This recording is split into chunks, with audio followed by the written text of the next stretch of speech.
સુરતથી જ પાલિકાના કતારગામ ઝોનના અધિકારીઓ સામે આક્ષેપો થયા છે, જેમાં સ્થાનિકો અને ભાજપ કોર્પોરેટર નરેન્દ્ર પાંડવે ગંભીર આક્ષેપો કર્યા છે। કતારગામ ઝોનમાં હંમેશા ભ્રષ્ટાચારના મુદ્દા સામે આવ્યા હોવાના આક્ષેપ કરવામાં આવી રહ્યા છે। મોટા ટેમ્પરરી સ્ટ્રક્ચરને દૂર કરવામાં નથી આવતા તેમ પણ કહેવામાં આવ્યું છે। માત્ર નાના માણસોને હેરાન કરવામાં આવે છે તેવા પણ ગંભીર આક્ષેપ થયા છે। ખેતરોમાં એને વિના મોટા રેસ્ટોરન્ટ અને શેડ શરૂ કરાયા હોવાની પણ ક્યાંક વાત કરવામાં આવી રહી છે।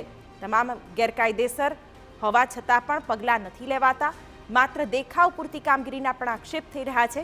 પાલિકાના અધિકારીઓ ભ્રષ્ટાચારની નીતિ અપનાવે છે તેવા પણ આક્ષેપો। મહત્વનું છે કે 2 દિવસ પહેલા પાલિકાની સંકલન બેઠકમાં આ મુદ્દે ધારાસભ્ય મુળુ બેરા દ્વારા રજૂઆત કરાઈ હતી, ત્યારે હવે પાલિકાના ભાજપ કોર્પોરેટરે મોટા આક્ષેપ કર્યા છે।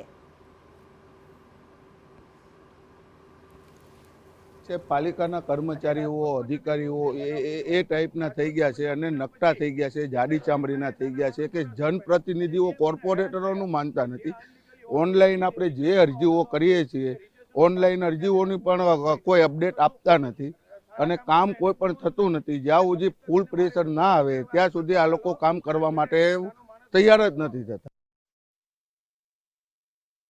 ત્યારે જે અનઅધિકૃત દબાણો છે તેને દૂર નથી કરવામાં આવતા તેવા આક્ષેપો સંકલન બેઠકમાં પણ આ મુદ્દો ઉઠ્યો હતો અને હવે કોર્પોરેટર સહિત સ્થાનિકો પણ આ મુદ્દે આક્ષેપો કરી રહ્યા છે।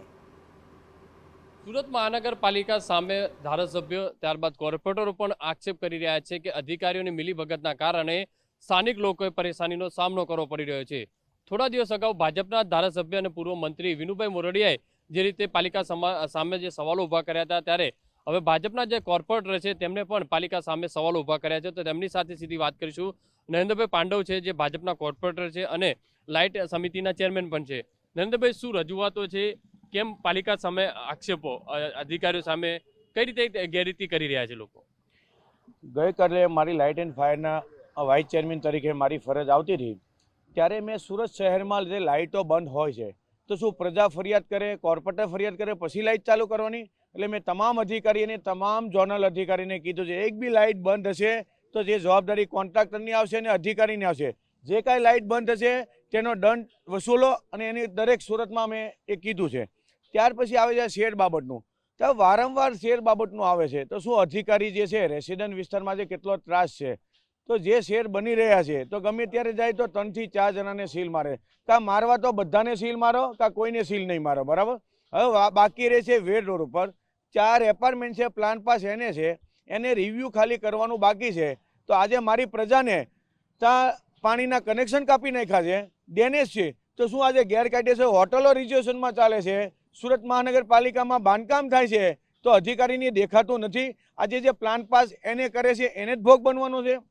આજે રાજકોટમાં જ્યારે બનાવ બન્યો હતો, જ્યારે 30 જણાના મૃત્યુ પામ્યા હતા, ત્યાર પછી સુરત શહેરમાં તમે જુઓ તો જેટલાને સીલ માર્યા એટલા પ્લાન પાસ અને એને સીલ માર્યા, બાકી અનલીગલી કોઈને સીલ માર્યો તો મને બતાવો। શું આજે વિશ્વાસ અમારા ઉપરથી ખરેખર ઉઠી જશે? આજે પ્રજાના હિતમાં મેં કામ કરવા આવ્યા છે, પછી નાનો હોય કે મોટો હોય કોઈ બી દબાણ હશે તો હું ચલાવી નહીં લઈશ। શું અધિકારીઓ તમારી વાત નથી સાંભળતા?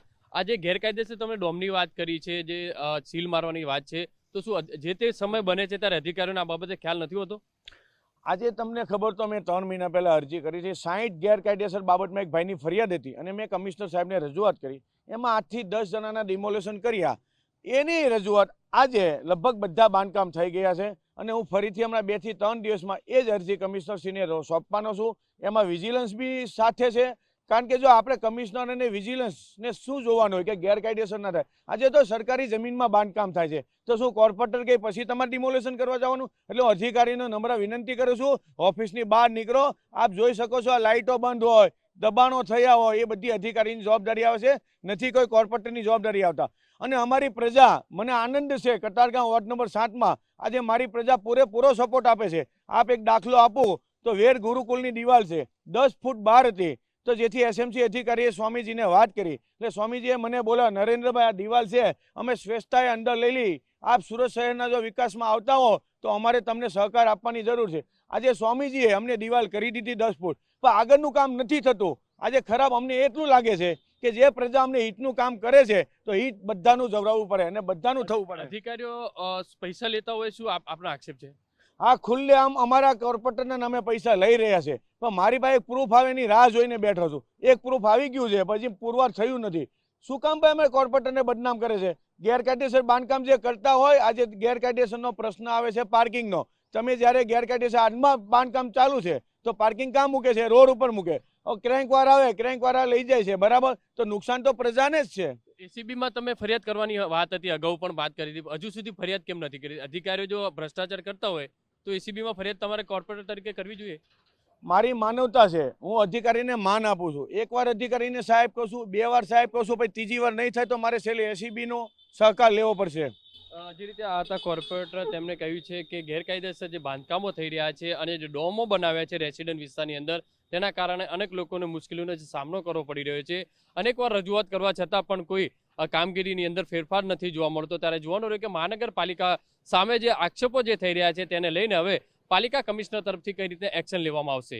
કેમેરામેન સંજય ચંડલ સાથે બલદેવ સુથાર, TV9 સુરત.